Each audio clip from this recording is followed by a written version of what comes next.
Hello friends, एक बार फिर से आपका स्वागत है टॉप हेलिक्स में। मैं विकास सर और आपका स्वागत करता हूं सब्जेक्ट वर्ब एग्रीमेंट, जो कि हमारे ग्रामर का पहला चैप्टर है। अब पहला चैप्टर ही क्यों, इसकी ज़रूरत क्या है, ये मैं आपको बताता हूं। समझने की कोशिश कीजिएगा, क्योंकि मैंने आपको जो हमारा फर्स्ट लेक्चर था उसमें मैंने आपको समझाया था बेसिक कंसेप्ट की लैंग्वेज कैसे डेवलप हुई। आज हम स्टार्ट करेंगे सब्जेक्ट वर्ब एग्रीमेंट। और सब्जेक्ट वर्ब एग्रीमेंट का मतलब क्या है, पहले हम ये सीख लेते हैं। आज देखिए, ग्रामर में दो ही चीजें हैं जिससे हमारी लैंग्वेज डेवलप होती है, दैट इज सब्जेक्ट। सब्जेक्ट का मतलब क्या होता है, जो भी व्यक्ति या वस्तु कोई काम करे उसको ही हम सब्जेक्ट कहते हैं। अब जनरली सब्जेक्ट क्या होते हैं, वो होते हैं नाउन। व्हाट इज नाउन, मैंने आपको पहले भी समझाया।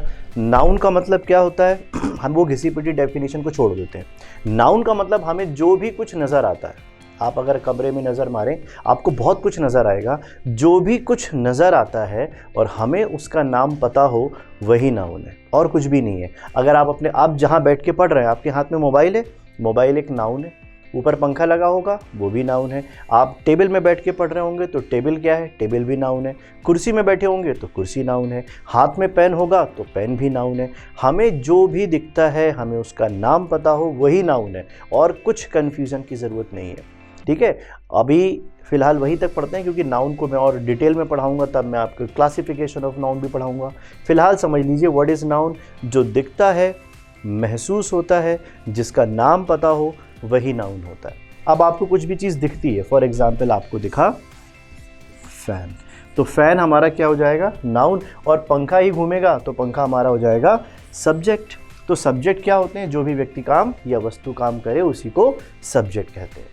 अब जो भी नाउन एक्शन करते हो, क्या करते हो, एक्शन, तो नाउन से होने वाले एक्शन को वर्ब कहते हैं। क्या कहते हैं, जैसे पंखा घूमता है तो घूमना क्या होगा, वर्ब। ठीक है, तो दो चीज़ें चाहिए जब भी हमें किसी सेंटेंस को बनाना है। दो चीज़ों की रिक्वायरमेंट होगी, एक होगा नाउन और एक होगा वर्ब। अब जब हम सेंटेंस बनाना शुरू करते हैं या सब्जेक्ट को वर्ब, सब्जेक्ट वर्ब एग्रीमेंट का मतलब क्या है हमारे चैप्टर का, कौन से सब्जेक्ट के साथ कौन सा वर्ब जोड़ा जाएगा। अगर वो सही जोड़ लेंगे तो हमारा वाक्य बन जाएगा।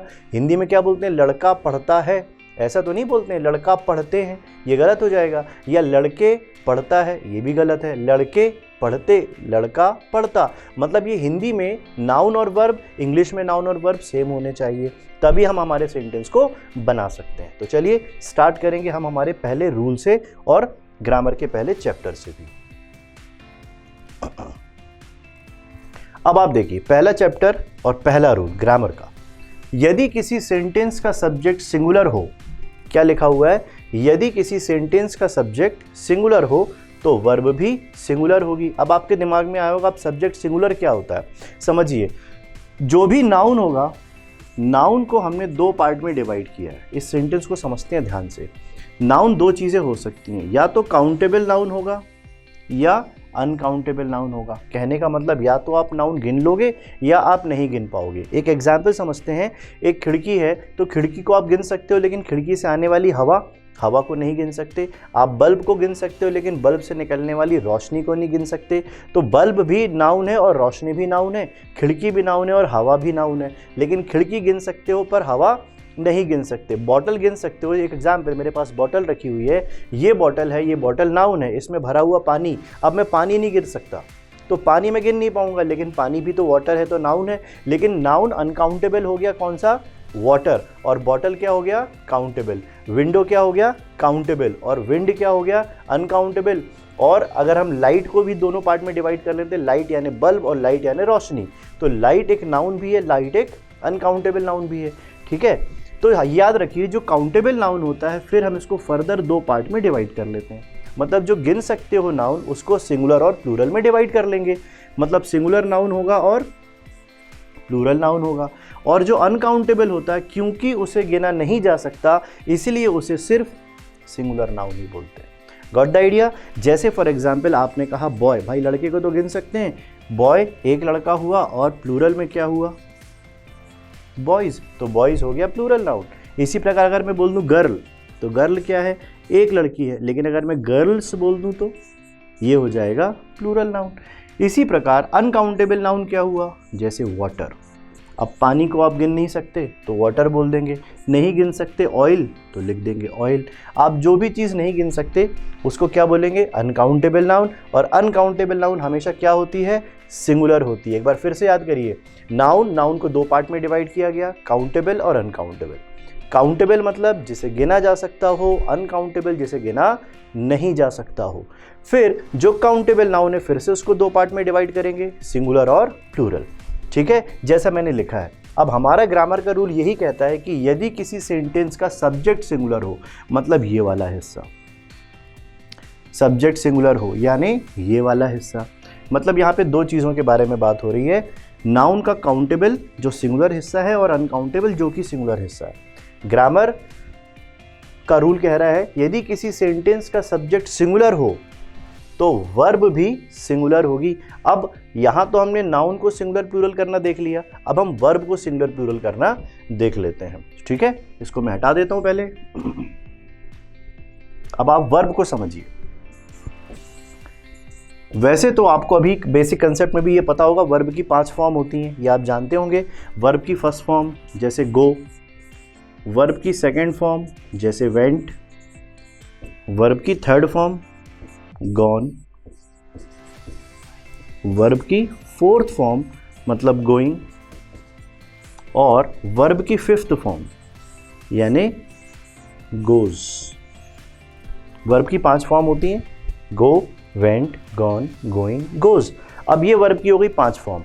अब आप क्या करो, उसमें से सेकंड फॉर्म हटा दो, उसमें से थर्ड फॉर्म हटा दो, उसमें से फोर्थ फॉर्म हटा दो। अब आपके पास सिर्फ 2 फॉर्म बची, एक फर्स्ट फॉर्म, एक फिफ्थ फॉर्म। तो सिर्फ इतना याद कर लो, वर्ब की जो फर्स्ट फॉर्म होती है उसको प्लूरल मानते हैं और जो वर्ब की फिफ्थ फॉर्म होती है उसे सिंगुलर माना जाता है। क्या बात समझ में आ रही है आपको?